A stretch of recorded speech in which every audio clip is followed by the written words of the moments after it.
Yes, hello indeed. All right, so just to make sure that I say this in a way that we all understand, I'm going to say this 3 times. Literally everything that we're going to do in this unit assumes that you can find the conclusion of an argument. Literally everything that we're going to do in this unit assumes that you can find the conclusion of an argument. Literally everything that we are going to do in this unit assumes that you can find the conclusion of an argument. In other words, while there's not a lot of material that we're going to cover today, I cannot over-exaggerate how important the material that we're going to cover today is. Because if we can't do this, you can't do anything else in this unit that's going to take about a month and a half to work through. So seriously, guys, this is crucial. Now, this is not complicated. This is going to be very simple, but this is one that we really got to make sure that we get, because you can't do anything else in this unit if you don't know how to find the conclusion of an argument. Okay, so here we go. We're going to take some notes.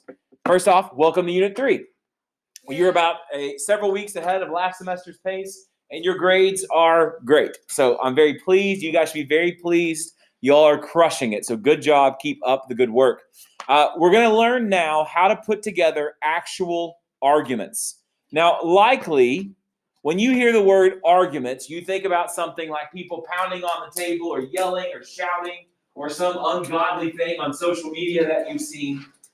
But that's not what an argument is in logic, okay? That is not what an argument is in logic. Let me go ahead and put up the definition of an argument here, okay?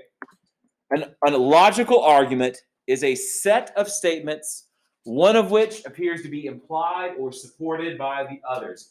A logical argument is a set of statements, one of which appears to be implied or supported by the others. One more time for the people in the back. A logical argument is a set of statements, one of which appears to be implied or supported by the others. As it says up there on the board, in logic, arguments should not be angry. In fact, you can have an argument with just one person. Logical arguments are a set of statements, one of which appears to be implied or supported by the others. And so this is what we're doing here. Now, I think it's helpful every once in a while to kind of step back and remember why we're doing what we're doing here. You guys ever heard of the Apostle Paul? Yeah. So the Apostle Paul wrote 13 books of the New Testament. And he was a highly trained legal scholar, and he wrote in a very logical fashion. Paul will say A, therefore B, also C. And because of A, B, and C, therefore D. Now, because of E, therefore E. And because of E and D and C, therefore we must conclude that F. And for us as Americans, that's a very hard way to read. It's very hard to follow his arguments. So the reason that we have you taking logic as 7th and 8th graders is so that you can read the New Testament and understand it. So what we're going through, what we're aiming at, is that one day you guys, including Wilder, will sit up and you will be able to read the New Testament and understand the arguments being made. Now, we're not going to get there today, but that's where we're headed. That's why we're doing what it is that we're doing. Sally? The apostles are like people that tried to learn logic. Yes, logic has been studied since even before Jesus was born. Yes, logic is a very ancient field, and it has a lot to do with how God made the world. So let's jump into it. So arguments always have 2 types of statements: premises and conclusions. Now let's remember statements. Statements are sentences that can be said to be true or false. Okay? Statements are sentences that can be said to be true or false. So what is a statement is not a statement. Write a statement is not a statement. Statements are blue is not a statement, right? Statements are sentences that can be said to be true or false. And in every argument, you're going to have 2 types of statements. You're going to have a premise and a conclusion. Now, as you learned in your reading today, you're always going to have one and only one conclusion. You're going to have at least one premise. Usually you're going to have in this book, you're going to have 2 premises and 1 conclusion. So here's kind of a mental picture for you. Have any of you guys been a part, like has your family built a house and you've got to watch a house get built from the foundation up? Anybody in this room ever had that experience? Well, it's pretty neat to see. There was a house on the way that I drove to work for several years that was getting built over about 18 months, and I got to see every day kind of the superstructure going up. But the point is this, guys. When the foundation got laid, nobody moved into the foundation. They waited until the entire house was built together. So when you think about an argument, the premises are the foundation. The premises are what's going to support and hold the argument together. But what we're driving at is not a foundation, but a house. The conclusion is where you live. The conclusion is what you're trying to prove. Premises are the foundation. The conclusion is where you live. Read. Right across the street from my house, there's like this house they built in like the course of like 4 weeks. And they've done the foundation and they're like putting in windows now. I think they've started painting it. They've just like done it super fast. It's crazy. Yeah, technology is a marvelous thing. But that's what an argument is. It's a house. The premise is the foundation, and the house where you live is the conclusion. So the conclusion, let's put a couple definitions up here for you.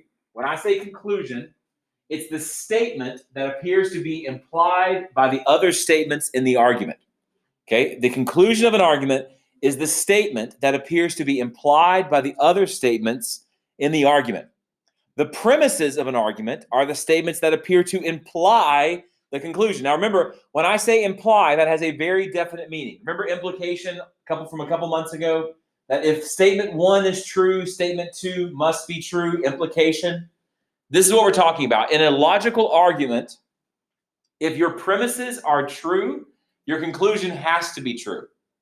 And that's what we're going for. A properly constructed argument with true premises means that whatever our conclusion is has to be true. It's unavoidable. And that's what we're going for here in this class. How to build an argument with true premises in a proper form with a conclusion that's unavoidably true. It's a beautiful thing. It's a beautiful thing. All right.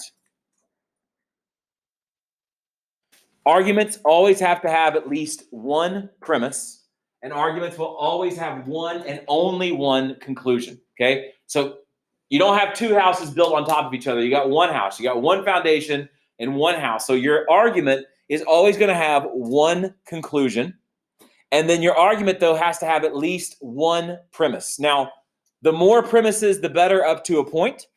But understand that in order for an argument to be valid, every premise has to be true. So if you prove one premise to be false, the whole thing falls apart. Conclusions. Now, this is the big thing. Remember I said everything that we do depends on the fact that you can find the conclusion of an argument. And I'm going to tell you how to find the conclusion of an argument. Conclusions are introduced by words like, and there are more than this, but most commonly, words like therefore, thus, so, and consequently. So when you're looking for the conclusion of an argument, typically in this course, they're going to help you out by starting it with one of those four words. Therefore, thus, so, and consequently. Your premises don't always start with one of these words, but your premises are often going to be introduced by words like since, because, for, and given that. Okay? So you got, when I say conclusion words, look for a conclusion word, I mean therefore, thus, so, and consequently. When I say look for a premise word, I mean since, because, for, and given that, okay? So you need to know those really well. Conclusion word, premise word. So let's do this let's look at one of these in the wild. So look at page 141. Look at page 141. And Drake, when you get to page 141, read the argument at the bottom of page 141 for us, please.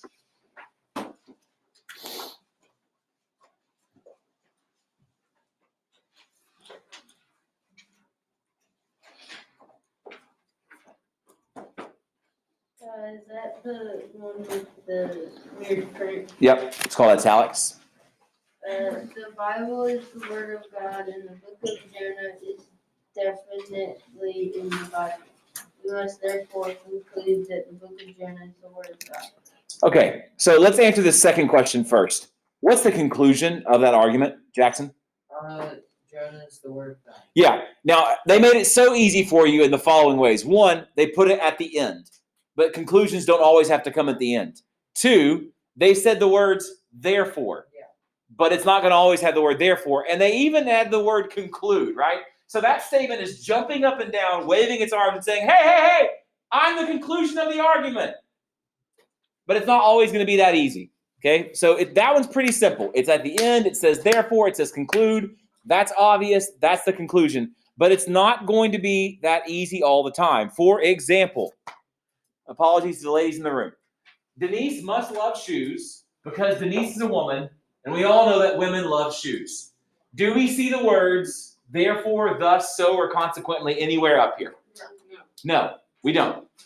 So we're left with the question, how do we find the conclusion? If the conclusion is so important, how do I find the conclusion if they don't wave their hands at me and say, we must therefore conclude, so on and so forth? Yes? Kind of like eliminate the premises to follow them.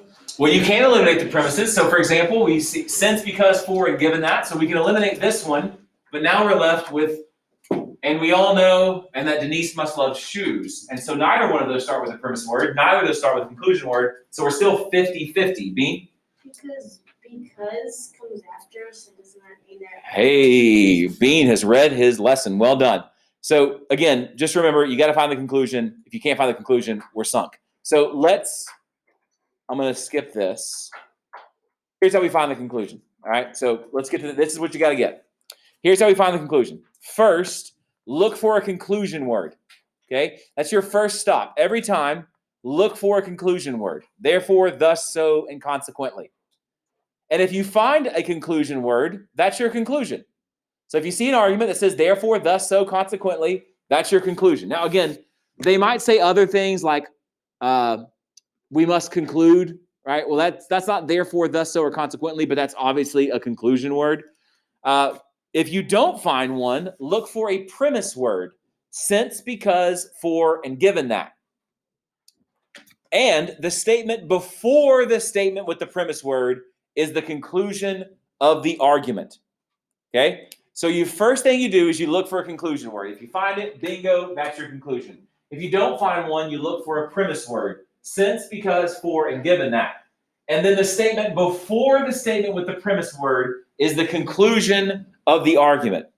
And one final note, when you underline premises and conclusions, only underline the categorical statement itself and omit the premise and conclusion words. Now, I'm going to show you what this looks like in real life in just 1 second.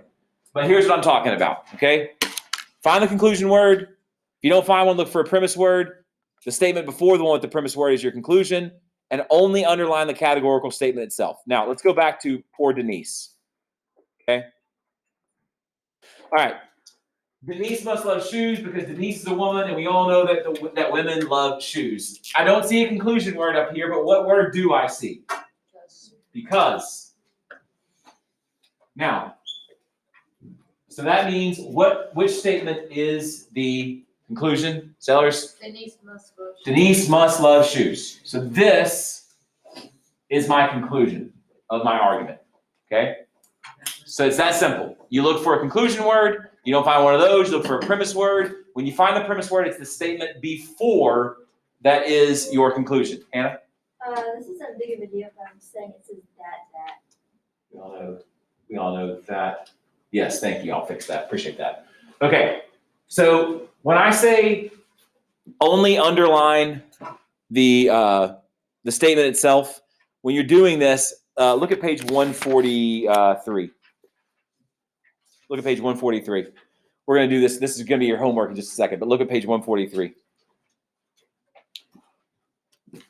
Number one, it says, all theology is a study in infinity, so all calculus problems are theology, because all calculus problems are a study in infinity. What's the conclusion of that, Weaver? All calculus problems are theology. Yeah, and they told you that two ways. First, it starts with the word so, which is a conclusion word, and second, it's followed by the word because. Now, when you underline this on the homework I'm going to give you in just a second, I only want you to underline from all to theology. Don't underline the word so, because that's not part of the conclusion. Only underline the categorical statement. So either from the all, no, or some to the end of the statement, okay? So that's your homework. But I have one last point I want to make. You don't have to write this down, but please listen to me when I say this. So look at page 142 in your book. We need to be careful as Christians about something. All right, so here's the argument on page 142. The Bible is the Word of God, and the Book of Mormon is definitely not in the Bible. We must therefore conclude that the Book of Mormon is not the Word of God. Is that first premise, the Bible is the Word of God? Is that true? Yeah. Yes. The second premise, the Book of Mormon is definitely not in the Bible. Is that true? Yes. The conclusion, we must therefore conclude that the Book of Mormon is not the Word of God. Is that true? Yes. We have two true premises and a true conclusion. But guys, that is a bad argument. It is a bad argument because the conclusion does not follow from the premises of the argument. The premise does not say the Bible is the only Word of God. It just says it is the Word of God. So as Christians, we've got to be careful not to just latch onto an argument because we like the conclusion. We actually have to do the work of building a good argument. So just be careful about that. Yes. Yeah, it's like that argument doesn't have the necessary premises. Bingo. It does not do the work. It doesn't have the necessary premises to show the conclusion is true. Remember, we're trying to build an argument where the conclusion is unavoidable. And that argument is a bad argument. It's a true conclusion, but it's a bad argument. Okay? So your homework tonight is textbook exercise 18, which Hannah and Vale are going to come around and give you. Remember, just underline the categorical statement. And if you finish before you leave today, you can turn it in.